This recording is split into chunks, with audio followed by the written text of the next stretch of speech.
Hi everyone, and welcome back to our part 2 of the location poster shoot tutorial. So this is the prep and shoot part. So now you've got your mood board together with all your ideas. I thought the first thing I'd do would just be to have a general chat through about how I approach a location shoot, for example. So things to think about. Well, obviously camera, you'll need a good quality high resolution or relatively high resolution DSLR. And you'll need a lens. Personally, I go for an 85. I think prime lenses, 50, 85, 105. I think it's a really good discipline to start thinking in lens sizes rather than, say, using a zoom lens like a 70 to 200. But the advantages of 70 to 200 is you can be in one position and you can obviously get different sizes, so you can go from a mid to a tighter, obviously to a full length. But my preference really for quality of image is prime lenses. And your best friend of all, the reflector. Certainly on location shoots, daylight location shoots, well, even with artificial light as well, but certainly the reflector is a really well, it's an essential piece of the equipment really. Now that can also just be a poly board, just simple white bits of cloth even sometimes can work very well, etc. So for location shoots, simple equipment, travel light, you want to be mobile, you can use a tripod. Personally, I tend to find that if I'm on location, I do find a tripod is a bit limiting, more useful maybe in the studio sometimes, particularly, or when you're working to a set composition, but it's your own choice of working. But I like to be quite quick and quite mobile, so I like DSLR, you know, my 85 lens and reflector, preferably with somebody with knowledgeable hands, somebody who knows what they're doing using the reflector. So simplest is best really, that's the key to it all. The next and probably the most important thing is to think about your location, where you're going to shoot and what's involved with shooting there. So choose your location and definitely scout it, go and take some pictures on your phone. The advantage of that means that you can have a think about it, you can reflect on it a bit, a couple of days, you know, to think about what you could do there and have a look at the photographs and what possibilities. Also think about other logistical things to do with your location, like am I allowed to shoot there? Do I need permission? Is it safe? Etc.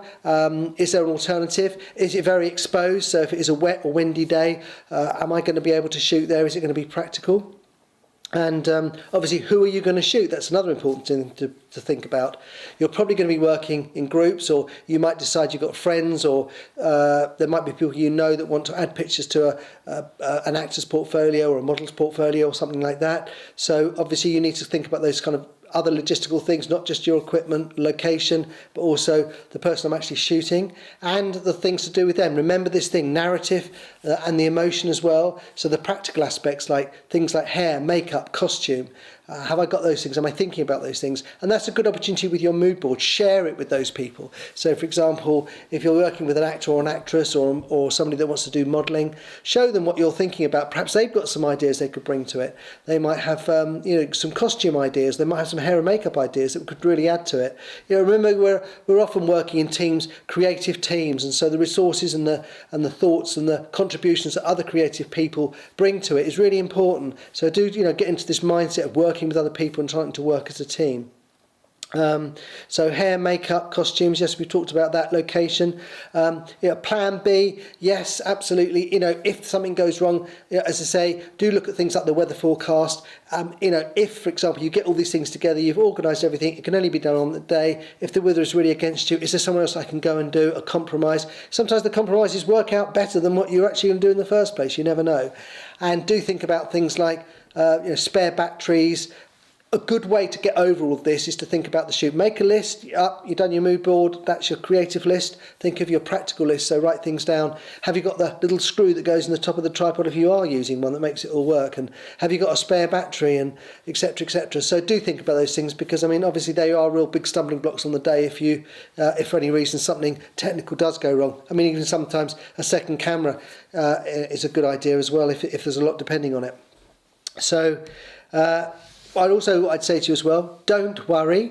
We're going to make mistakes. That's the whole point. We learn from our mistakes. We don't learn from the things we get right. So do be prepared to experiment, try different things. You won't improve, you won't get better unless you try and push the boundaries and think of different ways of approaching it. So do think out of the box, do think creatively, experiment, and at the end of the day, enjoy it. I mean, that's the thing. I mean, it's a pleasure. I mean, when it all comes together and you've got all the component parts together, you've got a good model, hair, makeup, costume, etc., and it really starts to flow. You make some great photographs. I mean, you make some great images. And that's a good point, when it starts to flow. Now, the digital revolution, which has been an amazing part of photography for the last 10 plus years, has changed us all, and it's changed the way that we work. And one of the legacies of that is that people now often feel the need to shoot an enormous quantity of digital images. Look, we're after quality, not quantity. So what I call the digital Polaroid, so what you get on the back of the screen, is a brilliant thing. It really is. It does give you the opportunity in the first instant to check that everything technically is working. Camera, lens, have I got film in the camera, have I got a card in, etc., etc. It's a good technical check to begin with, and then it's also quite a good check, compositional. You start moving into the creative, looking at the details. Is there a really horrible light in the background, something sticking out of their head, these sort of basic things. But once you've done this technical check and you've done this creative check, then really and truly, it really should just be put aside for a moment and concentrate on in what you're shooting. This whole habit of photographing and check, photograph and check, it really stops you from getting into a rhythm. So try and work in little spurts where you look at the image and you start to work with the image, you start to work with the person in front of you. And that's another thing, directing notes. I mean, absolutely, I've talked to you about the mood board. Show the person you're working with the mood board. Start to get on the same page, what the atmosphere that you're trying to create, and think about giving them some notes and things. I mean, you might find it embarrassing at the moment to begin with to direct people, but it's something you're going to have to get used to doing. So, and it kind of does give people a sense that you're focusing. So, tell them to move about, sit, stand, give them some adjectives, feel angry, feel sad. It will start to create a better rapport with your photo shoot. So yeah, quality not quantity, some directing notes, and use the back of the camera to the display thing to get your technical sorted out, and then concentrate on the creative a bit. All right. So now I'm going to talk to you about a specific shoot, and the shoot I'm going to talk to you about is Yardie, because that was a location shoot, and essentially on that particular occasion it was just me, the camera, a lens, and the actor basically. He'd been through hair and makeup, very simple hair and makeup for him on that shoot, and simple costume checks, so there was no necessity to get complicated, and I didn't have the advantage of an assistant, so I couldn't have anybody to actually come and help me with the poly or do the reflector, etc. So it was as simple as it gets, me and an actor, a camera and a lens. So first of all, before I did the shoot, I did study the mood boards, and I got these mood boards from Damien, who's the production designer on the film. So again, a co-creative. We're sharing ideas. I'm able to tune into the thoughts, and his ideas would have come from the director, and probably the makeup designer and the costume designer would have also had an input onto these. So it's all these people creatively coming together and coming up with tangible things that we can all look at, the mood board, for example, and share our ideas and start to begin to read from the same page. So he gave me these mood boards. This is the first one. We called it Brixton Boarded. So this kind of gives you a sense of what the locations might be like, or generally what the feel of the sets could be like, etc. Again, this sort of urban, gritty kind of feel to it. It's supposed to be period 1984, so it's just giving you kind of some sense of the context visually as far as the backdrop is concerned. And again, the influences of the person. So it's a film, Yardie, Jamaican gangs, so this is probably in Jamaica, so it's giving you a sense of perhaps the equivalent kind of urban situation that the characters might have come from. This is what I'm reading into it when I'm looking at it from Jamaica.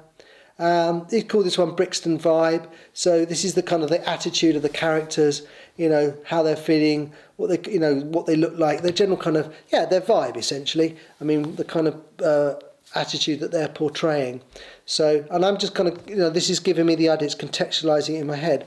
So again, when I come to approach a shoot like this, I'm thinking absolutely, right, okay, we're going to be urban, we're going to be mobile, we're going to keep it simple, absolutely. So it's going to be camera lens, maybe a reflector, me, and just like the actor, or perhaps hair and makeup. So, absolutely really simple.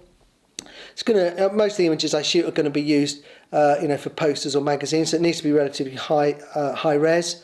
And I'm thinking my standard 85mm lens is what I like to use an awful lot of the time, or 105 standard sort of portrait type lens. It's just a question now of finding a suitable location, possibility of maybe some costume alternatives, perhaps different jackets, hats, bits and pieces like that. And it's going to be daylight, so there's not really much to worry, but it's just perhaps the question of the reflector board. So photographs. Now, what I've got here is the set of images that I took on Yardi. So I just thought what I'd do is just quickly, this is the complete set of images that I took for the photo shoot. So I'm just going to whiz through them. Excuse me. So just going to pop through these images and just sort of see, you can see here, first of all, if we look at this one, for example, which is pretty close to the poster, in fact, you can see that I've chosen a kind of, I've taken the essence of what the mood boards gave me, keeping it relatively simple. And again, his sort of attitude, it's conveyed in that. The backdrop, interesting enough, the backdrop for this is not right, it's not period, but it gave that kind of urban feel to it. The car's right. So, and then I'm just going to just flick through these images quickly. So I'm giving him directions, telling him to, stand, pose in different directions, different ways, get the gun out, move the gun around. Now I'm changing my angles, so I'm looking around and I'm coming from different angles, and I'm telling him to look at the camera and not look at the camera. I'm going completely around the other side. The thing is, alternatives, you never know on the day quite what's going to work. So basically, I'm just, as I say, giving myself different alternatives. And eventually, well, this was the image that was used for the poster. So there we are. That picture became a picture in the poster. So that was a successful shoot. Very simple, very straightforward, opportunistic. I mean, I never knew. I wasn't working to a brief that day. I was just simply thinking that it was a good situation and this could make good images and could be definitive of the film. So that was what I was looking for. Emotion, a single image that conjures up the film in a single image. So the emotion and the narrative. So I hope that's useful. You've got your brief, so go forth and have a good shoot. As I say, don't worry. Plenty of tips in what I've given you, and best of luck. Thanks very much.